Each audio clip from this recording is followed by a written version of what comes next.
All right, we're going to read our Shadows of Jamestown book. We're going to pick it up from chapter 5. In the last chapter, they went to the excavation site and they learned all about the night.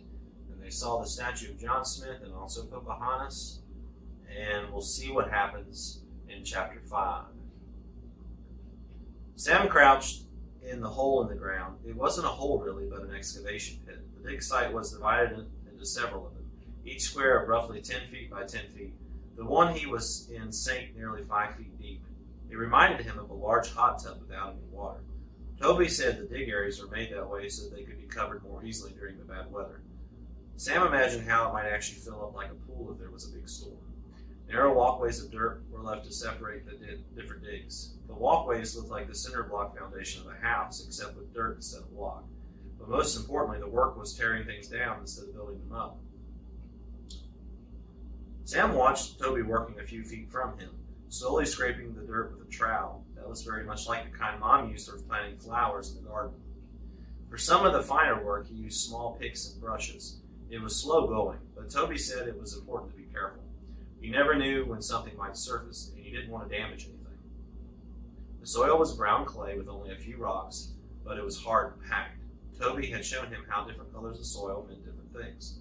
Some soil was original to the wall foundation, while other soil was fill dirt that had been piled on over the centuries.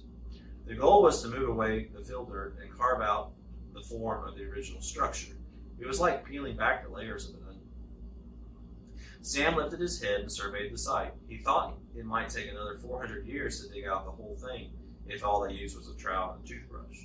But no one seemed too worried about it. The professional archaeologists and even the college students like Grace and Toby worked patiently.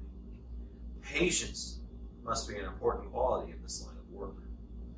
Caitlin dug with Grace on the square next to his. The two girls were talking away.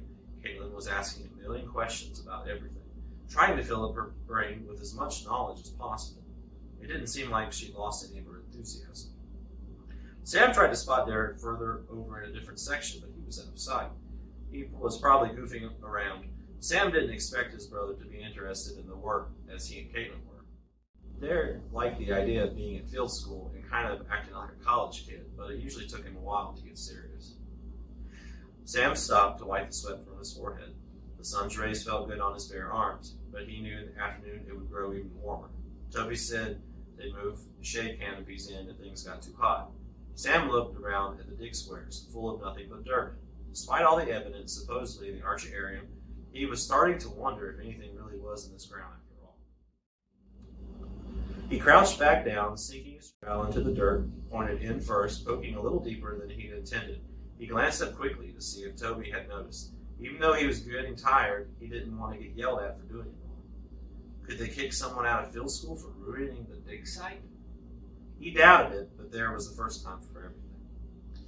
Toby was busy brushing an angled chunk of earth, but didn't seem to notice the mistake, so Sam gave his shovel a quick tug, breaking off a large chunk of the clay. He brushed it to the side with his hands. Then he smoothed off the hole, making it look a little less obvious. He stopped, turning his head as something caught his attention at the bottom of the crevice. A glint of blue sparkled faintly in the sunlight. Any kind of color stood out amongst all the brown dirt. Sam held his breath, his heart beating faster. He looked back at Toby, but he was still distracted with his brushing. Slowly, Sam reached down to rub the spot with his finger, then thought better of it and used the brush from his pack like Toby was doing. The speck of blue grew slightly larger, sinking deeper and wider into the ground as he brushed. Toby, Sam called. Yeah? I think, he paused, trying to decide what exactly he was going to say. I think I found something. Toby set down his brush and scooted toward Sam. What you got? Something's here, said Sam. Something blue. Toby pulled off his sunglasses, leaning in closer. Back up for a minute, Sam. Let me take a look at that. Sam scooted back, allowing Toby to move into his place. Toby leaned close to the ground, pulling a small scalpel-like knife under his belt, and slowly worked around the edges of the object. Why would you look at that? He muttered. Sam watched over Toby's shoulder, his eyes growing larger with each move that Toby made. What is it? Sam asked. I don't know. Toby switched back and forth from his scalpel to his brush. It looks ceramic, but the color is similar to some other pieces we found over near the other fort. He sat up and looked at Sam. But we haven't found anything like that here in the West Wall before. He grinned mischievously. You might have found something here, Sam. Sam's stomach did a somersault. He hoped it was something spectacular, but honestly he would be happy for anything besides more dirt rocks. Hey, Grace, Toby called across to the other dig square. Come over here for a second. Grace stepped across the center path and down into the square. What is it?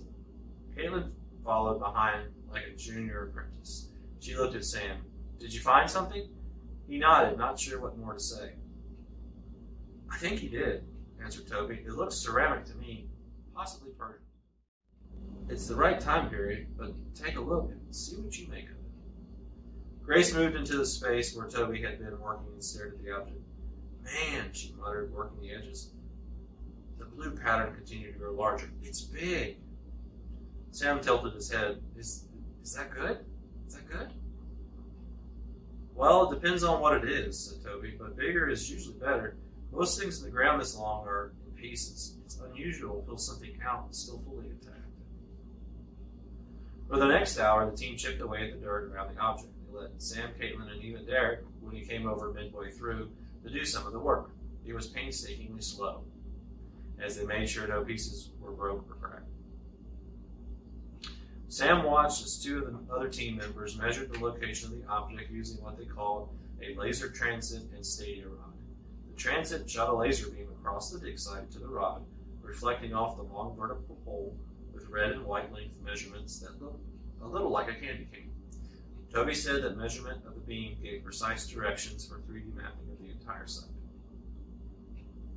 The sun moved lower in the afternoon sky, and the open field turned to golden yellow as the light reflected across the river. Sam got goosebumps. All of this reminded him of the scene in the map room in the Raiders of the Lost Ark, when Indiana Jones were finding the location of the secret chamber. As Grace freed the object from the last piece of dirt, Sam couldn't help but imagine what was happening when it was first found its way into that spot hundreds of years ago. It's amazing, said Caitlin, her face filled with awe. I can't believe we found it after all this time, said Sam. I can't believe I found it, he thought to himself, welling with pride. What is it? A bowl? A pot? We won't know for sure until it gets cleaned up, Grace said. My guess is some sort of jug or vase. It's a real treasure, whatever it is. Carefully, Toby lifted the pottery from the ground and placed it into a small padded crate. We'll take it to the lab and get it cleaned up, Grace explained. You won't believe how much better it will look once all the dirt's removed from the edges. Do you think it's valuable? Asked Derek. Toby smiled. Derek, all the items we find here at Jamestown are priceless. Derek frowned. So, they're not worth anything? Grace laughed. No, it means they're irreplaceable. It's part of how our country began, said Toby. You can't put a price tag on that. Sam smiled, getting goosebumps again. Caitlin nudged his arm, noticing his grin. Proud of yourself? Yep, said Sam. It's pretty sweet. So, Chapter 5, if it could have a title, could be called Digging in the Dirt. So, I will see you in Chapter 6. We'll pick it up from there and enjoy the rest of your